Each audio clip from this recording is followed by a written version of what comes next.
சபாநாயகர் பேச்சு நமக்கு ஒலிக்குது, கேட்கலாம். அப்படி வருகிற போது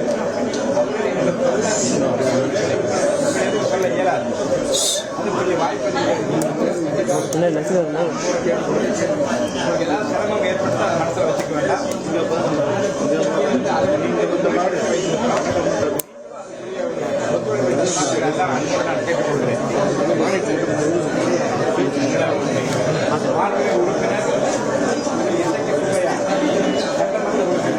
அம்பாசமுத்திரம் அவர்கள் ராஜினாமா கடிதத்தை முறைப்படி எழுதி கொடுத்திருக்கிறார்.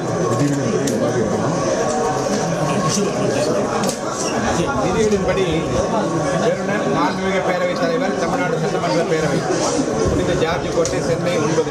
மாண்புமிகு பேரவைத் தலைவர்களே, இந்த நாள் முதல் நான் தமிழ்நாடு சட்டமன்ற பேரவை உறுப்பினர் பதவியிலிருந்து விலகிக் கொள்கிறேன் என்பதற்கான கடிதத்தை அடிக்கிறேன்.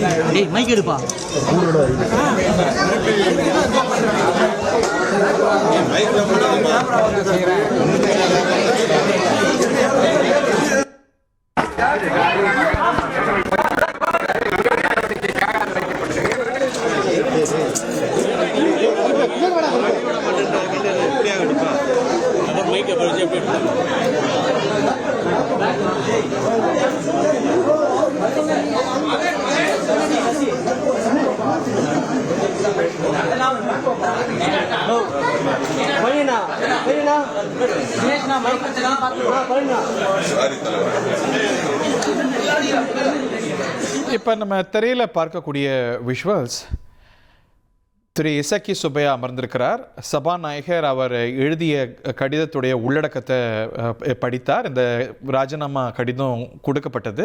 அந்த கடிதத்துடைய உள்ளடக்கம் இந்த தேதி குறிப்பிட்டு சபாநாயகரை அட்ரஸ் பண்ணி, இந்த கடிதத்தில் இந்த தேதி முதல் நான் ராஜினாமா செய்து கொள்கின்றேன் அப்படின்னு திரு இசக்கி சுப்பையா கொடுத்த கடிதத்தை பார்த்தோம். இப்போ நம்ம திரு மீசை ராஜேந்திரன் அவர்களை பார்க்கின்றோம். அவர் தேமுதிகவில் தான் இருக்கிறாரு அப்படின்னு நீங்கள் நினச்சிட்டு இருந்தீங்கன்னா இல்லை, நீங்கள் பார்த்துருப்பீங்க. பார்க்காதவங்களுக்கு அவர் அதிமுகவுக்கு போனார். இப்போ திரு இசக்கி சுப்பையாவோடு பயணிக்கிறாருங்கிறத பார்க்கின்றோம்.